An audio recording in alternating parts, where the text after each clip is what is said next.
Olá, aqui é a Luíse Rabelo e hoje eu vou ler o 5º capítulo do livro Em Família, da Maria Montessori. O 5º capítulo se chama A Nova Educação. Escutamos muitas pessoas repetirem que a educação deve começar a partir do nascimento. Porém, como fazê-lo permanece um ponto de interrogação. Parece algo totalmente teórico e irrealizável na prática, a não ser que se queira entendê-la como um cuidado higiênico da criança. Há médicos que pensaram em criar uma ginástica especial para as crianças no seu primeiro ano de vida, movendo seus braços e pernas e ajudando-as a conquistar aqueles movimentos que deverão fazer um dia. Entendemos que isto seja um erro. Temos a sensibilidade de reconhecer que o pobre recém-nascido já tem muita coisa para fazer e que é prejudicado por essa espécie de educação. Porém, ao invés de nos limitarmos a esta sensibilidade, podemos responder com um princípio claro. Conceber a educação do recém-nascido daquela forma é um erro. Porque sabemos que o adulto que movimenta os membros da criança substitui a ação da criança pela sua, aplicando um erro que é universal. O adulto não deve substituir a criança, mas deve manter-se sempre na passividade e proceder sempre segundo a mais profunda compreensão da criança. A Montessori sempre diz que a gente não tem que fazer pela criança.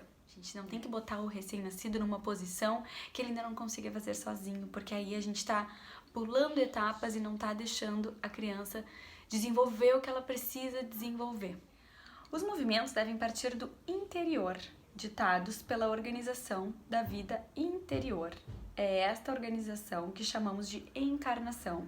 Em itálico ela escreve isso, né? Os músculos só podem ser considerados dentro de seu desenvolvimento certo quando estão a serviço da vontade. Os movimentos são a expressão de uma personalidade atuante. Nada nos resta fazer a não ser aguardarmos que a vida se organize. Então, é deixar a criança se descobrir, né? Se explorar, se conhecer e conquistar os movimentos por ela mesma, né? O que a gente tem que fazer é permitir que ela faça isso, num ambiente seguro. Em geral, pegamos a criança e a deixamos de lado, considerando-a como um corpo vegetativo, ou um indivíduo incômodo, de vez que exige muitos cuidados e perturba o adulto com o choro. Há muito tempo já colocamos a criança de lado até que realize uma obra colossal, durante um ano, sem nos preocuparmos com sua vida psíquica. É verdade que as religiões consideraram a personalidade humana até mesmo na criancinha. Os cristãos batizam a criança, pois nela existe uma alma e nela reconhecem a existência de uma vida psíquica.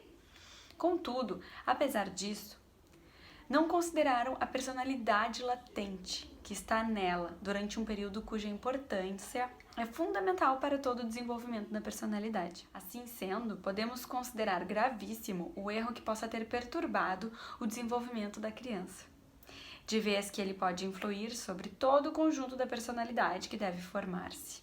Portanto, temos que compreender como este problema é fundamental não só para a educação, mas também para a história da humanidade. Montessori sempre diz que a criança de hoje é o futuro da nossa humanidade, né? E se a gente não entender da criança, a gente pode cometer erros por desconhecer e comprometer o futuro da humanidade, né? Que se a gente quer resolver o futuro da humanidade, a gente tem que focar nas crianças.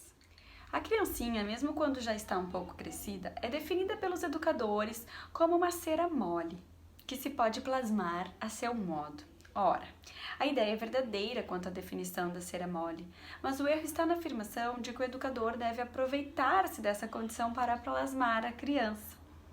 Esta, ao contrário, é quem deve se autoplasmar, ou moldar diretamente esta cera mole.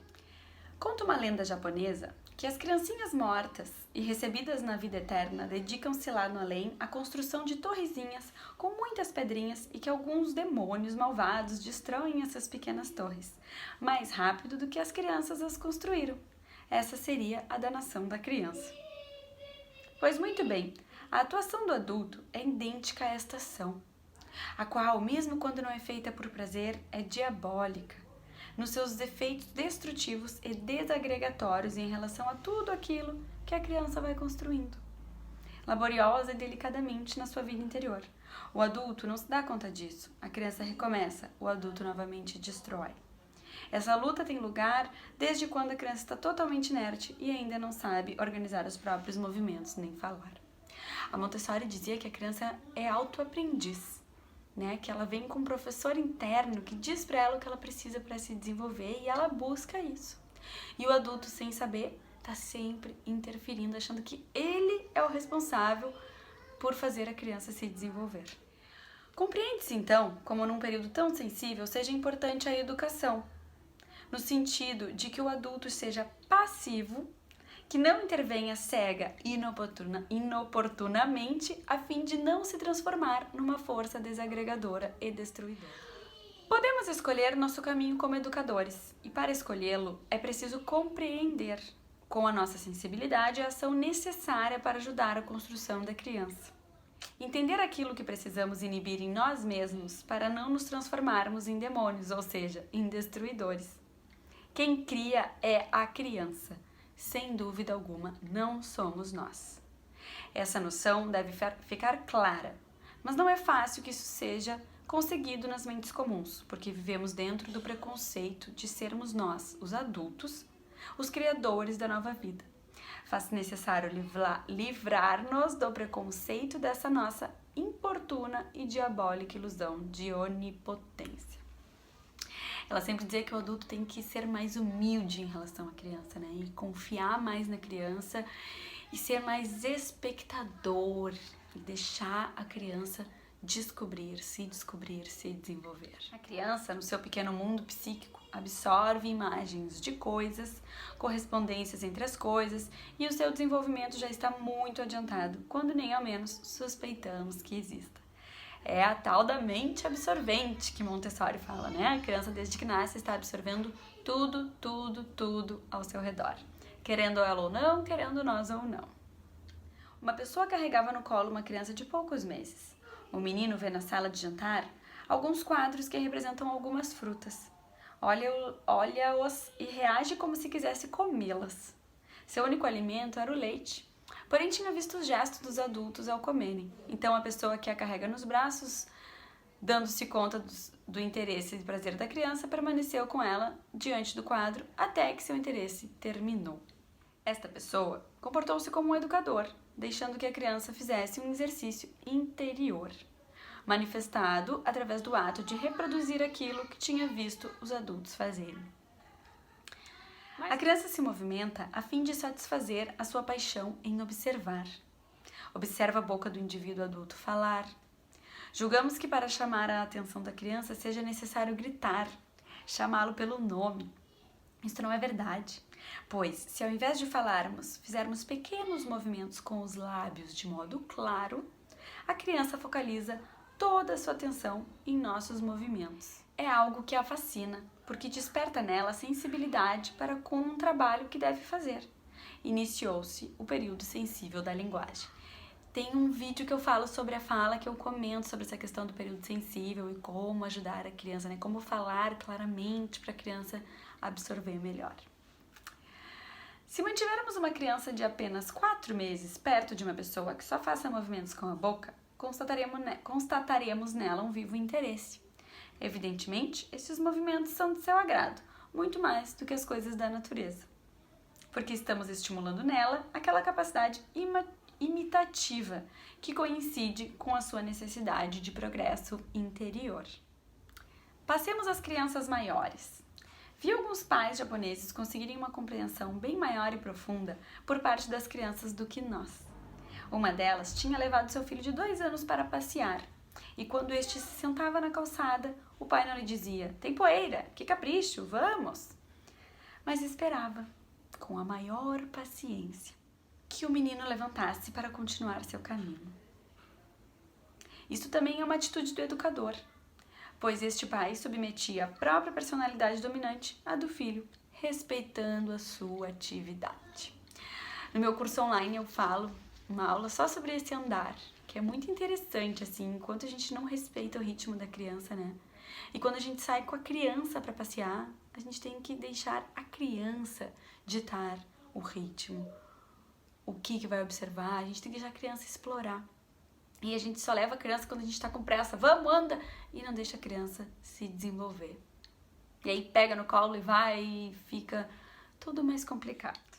Também vi um desses pais manter-se com as pernas afastadas porque o filho divertia-se girando em torno das pernas do pai. Este pobre homem mantinha-se sério e cansado na sua posição. Admirei muitíssimo essa sabedoria de educador que muitos povos já conseguiram atingir. Quem sabe souberam manter através da tradição. Vi certa vez uma mãe que tinha feito um de nossos cursos quando passeava com o filho por uma rua de Milão. Os sons dos sinos espalhavam-se pelo ar e a criança quis parar para ouvir aquele som. Porém, a mãe recusou à criança aquela alegria e obrigou-o a continuar andando, reprovando a sua atitude. Como se vê, não é fácil induzir o adulto a manter um constante comportamento de passividade com relação à criança. E ainda assim, é necessário que o indivíduo adulto procure adquirir a compreensão das necessidades infantis e saiba conter seu próprio orgulho de modelador. A autoeducação da própria vida interior é necessária. Eu passo muito aqui por uma situação que o meu pai ri bastante assim, tipo, mas tu não ajuda a criança e tu também judia da criança, quando eu sou uma espectadora e deixo ele descobrir sozinho. Acontece que a criança tem essa necessidade de conquistar sozinho e quando eles conseguem, eles ficam muito felizes. E se a gente faz as coisas pela criança, perde a graça da conquista. E o aprendizado não é tão gratificante. A sensibilidade que o adulto precisa adquirir é aquela de reconhecer todas as necessidades da criança. Somente assim estará em condições de lhe dar o auxílio que lhe é necessário. Se quiséssemos estabelecer um princípio, diríamos ser necessária a participação da criança na nossa vida, porque na época em que se deve aprender a fazer os movimentos, não poderá fazê-los bem se não os vir sendo feitos, assim como não poderia aprender a falar se fosse surda. Oferecer à criança essa hospitalidade, isto é, fazê-la participar de nossa vida, é difícil, porém não custa nada. Depende tão somente da preparação do espírito do adulto. Não apaguem os desenhos que a criança fez na sua cera mole interior. Esta é a maior responsabilidade do adulto como educador da criança que está se construindo. O conceito fundamental da educação é, portanto, de não nos tornarmos um obstáculo ao desenvolvimento da criança. Fundamental e difícil não é o saber que coisa devemos fazer, mas compreendermos de qual presunção, de quais preconceitos tolos devemos nos livrar para que nos tornemos competentes no que diz respeito à educação da criança. Mais uma vez ela dizendo que para educar é necessário educar-se. Às vezes a gente acha que está fazendo o melhor, mas a gente não conhece as necessidades da criança e o que ela precisa ou não precisa, e daí a gente acaba pecando por desconhecer, né? Nunca por mal, com certeza. Então, mais uma vez ela nos dizendo que a gente tem que aprender sobre a criança. E por isso, para ajudar os pais a ter esses conhecimentos de maneira mais resumida, mais prática, que eu tô lendo esse livro, fazendo os vídeos, os posts, e também tem o meu e-book, o curso online, as consultorias, né? Porque às vezes a gente pegar um material do zero da Maria Montessori é difícil de entender.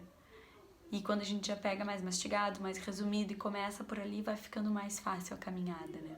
Esse foi o 5º capítulo do livro Em Família, da Maria Montessori, a nova educação. Até o próximo vídeo.